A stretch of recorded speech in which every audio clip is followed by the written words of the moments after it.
Olá, amigos dos Cissos no Caminho. Para quem não me conhece, eu sou Orlando. Estou aqui junto com meu filho, Daniel. E aí, gente, tudo bem? E a gente está sentado aqui. O objetivo hoje é falar com vocês um pouquinho a respeito do Caminho de Santiago, lógico, mas por outro ângulo, né? Obviamente que o caminho, a importância maior do caminho, para quem faz o Caminho de Santiago, é a possibilidade da experiência pessoal, de rever prioridades, de rever conceitos, de rever princípios. E o caminho te permite isso, né? Durante os quase 800 quilômetros que separam Saint-Jean-Pied-de-Port até Santiago de Compostela, a gente tem muito tempo para pensar na vida, quando necessário, para resolver coisas pendentes e tudo mais. Só que lembrem-se que você, quando caminha pela Europa, você tem, na verdade, um acesso à história nos lugares onde a história aconteceu. Não é como quando na escola, a gente aprende nos livros, né? Às vezes é até chato e a gente acaba não gostando muito de história, porque tem que ficar decorando data, decorando lugares, nomes e tudo mais.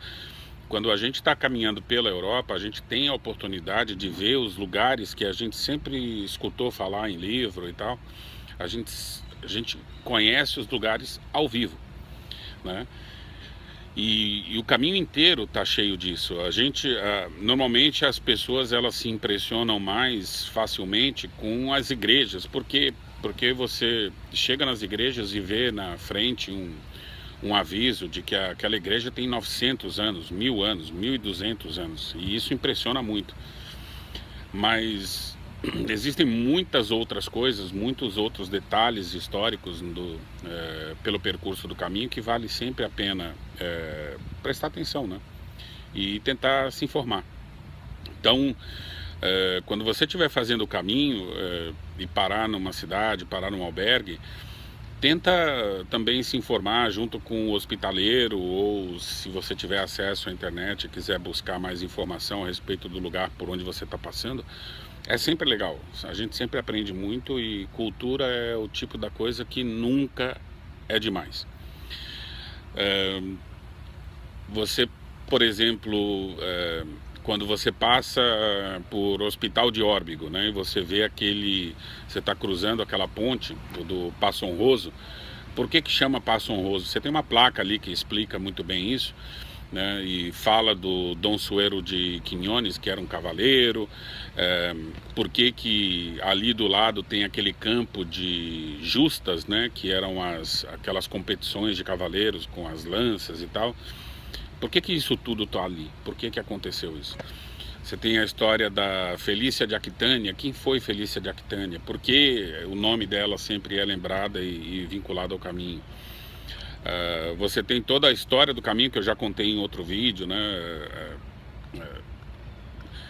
Quer dizer, o caminho inteiro ele está cheio dessas referências. Eu vou dar um exemplo aqui. Para quem começa em Saint-Jean-Pied-de-Port e quando está quase chegando a Roncesvalles, vocês devem se lembrar que vocês passam por um lugar chamado Alto de Banheta, e esse Alto de Banheta, ali você tem o monumento a Roldan, e você tem a Cruz de Roldan um pouquinho depois, né? Bom, então quem foi Roldan? Né? Por que existe esse monumento a Roldan, a Cruz de Roldan, e a gente passa por ali, e tanto pelo Alto de Banheta, e a gente não tem muita ideia do que aconteceu, por que aconteceu. Isso tem a ver com um negócio chamado Batalha de Roncesvalles. No ano 711, os mouros, né, invadiram a Espanha. Os mouros são os muçulmanos, né, do norte da África. Eles entraram na Península Ibérica. E 21 anos depois, 732, eles tentaram começar, além de conquistar a Península Ibérica, eles tentaram conquistar o centro da Europa, e foram bloqueados pelos francos, né, pelos merovingios da França. E 10 anos depois nascia um personagem histórico muito importante chamado Carlos Magno, ele que deu início à dinastia dos Carolíngios, né? Isso em 742. 30 anos mais tarde, lembra que nessa época a Espanha, toda a parte central da Península Ibérica, até Pamplona, estava sob controle dos muçulmanos, dos mouros, né? E o governador de Saragoça, que fica um pouquinho mais para o sul, pediu a Carlos Magno que viesse com seus exércitos e ajudasse a combater os mouros. Carlos Magno foi, né, entrou na Península Ibérica junto com seus exércitos, que tinham mais de 20 mil homens, e desceram até Saragoça e foram, ou seja, não sofreram nenhuma resistência até chegar lá. Só que quando chegaram em Saragoça eles encontraram uma resistência muito, muito forte, tanto que perderam algumas das batalhas que tiveram contra eles, e aí decidiram bater em retirada.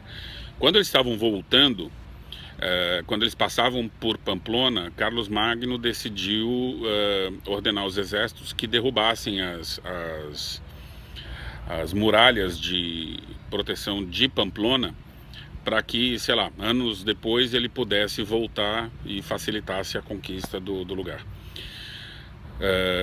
Assim fizeram, e depois bateram em retirada de novo para a França, e obviamente eles foram pelo mesmo caminho que hoje a gente faz a primeira etapa do Caminho de Santiago, só que ao contrário, né? E lembra que ali aquela área dos Pirineus, da saída de Roncesvalles até a França, é um lugar que não permite que os exércitos andem assim livremente. O pessoal tinha quase que andar em fila indiana, né?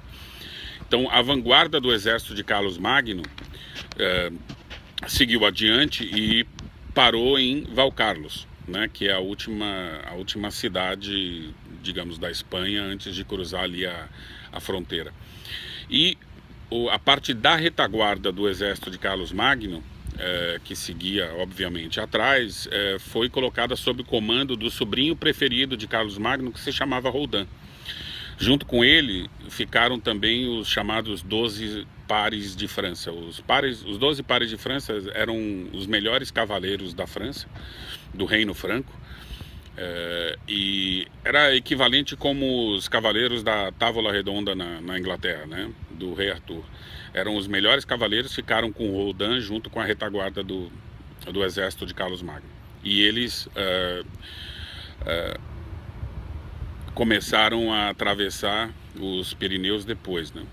Então o que aconteceu aqui foi interessante, porque o povo de Navarra, ali dos Países Bascos, que hoje é Navarra, Países Bascos e de Pamplona, ficou muito bravo com Carlos Magno por ter destruído as muralhas, e eles se juntaram com os mouros que ainda controlavam a cidade e resolveram se vingar do exército de Carlos Magno. O que eles fizeram? Eles conheciam muito bem as montanhas, conheciam muito bem as passagens, e eles entraram nas montanhas ali ao norte, né, de Roncesvalles, e quando eles estavam passando ali por onde hoje é o Alto de Banheta, eles atacaram o Roldan, e foram milhares de mortes, né? O próprio Roldan, que diz a história ou a lenda, que era um guerreiro muito, muito, muito bom, até tentou chamar o Carlos Magno, o exército de Carlos Magno, a parte da vanguarda do exército que estava em Valcarlos, tocando uma trombeta, e a gente nunca sabe o que é história e lenda, né? Nessa parte as coisas meio que se misturam. E ele lutaram bastante, não sei o que, final das contas mataram o Roldan ali, e mataram também os 12 cavaleiros, né, os 12 pares de França, e outros milhares de soldados do exército de Carlos Magno morreram ali. 7 anos depois, o Carlos Magno resolveu voltar à carga, depois de recuperar o exército.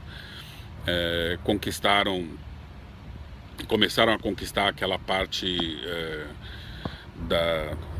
noroeste da Espanha e oeste da Espanha, e desceram e conquistaram até Barcelona, né? E essa é uma das razões pelas quais não só Navarra, né, os Países Baixos, mas também a parte oeste da Espanha, que envolve Barcelona, eles têm uma cultura muito, não só diferente, mas eles têm uma identidade, eles sentem uma identidade muito própria, e sempre existem movimentos separatistas envolvendo os Países Baixos e envolvendo os catalães, que na verdade tiveram origem com essa influência da invasão do Império Franco ali. Então é isso, quando vocês passarem estiverem fazendo a primeira parte do caminho de vocês, estiverem cruzando os Pirineus e chegarem naquela igrejinha, vocês vão ver que ali do lado esquerdo da igreja, um pouquinho longe, sei lá, uns 50, 100 metros dali, existe uma pedra muito grande com o monumento a Rodin. E quando vocês saem de Roncesvalles, já a caminho lá de Zubiri ou de La Rassoane no segundo dia, vocês vão passar também pela cruz de Rodin. E vão se perguntar o que... Em Roncesvalles também tem um monumento a Carlos Magno. Na verdade, um monumento à vitória da Espanha ou dos espanhóis, de Navarra, sobre o exército de Carlos Magno. Então, quando vocês passarem por ali, lembrem-se que vocês estão pisando por campos de batalha, onde todas essas coisas aconteceram. E o caminho inteiro ele é assim. Você, em cada lugar, você tem um pedacinho de história que vale sempre muito a pena, sei lá, pesquisar e se informar a respeito. A gente, sempre que puder, a gente vai colocando um pouquinho mais de informação a respeito de outros personagens importantes do caminho, outros fatos históricos que aconteceram por ali, e é isso, e a gente vai ajudando vocês a conhecer um pouquinho mais a respeito do cenário e a respeito da história do Caminho de Santiago e do Caminho Francês, tá bom? Grande abraço para todos vocês, abraço Daniel, e é isso, a gente volta a qualquer momento. Abração, tchau, tchau.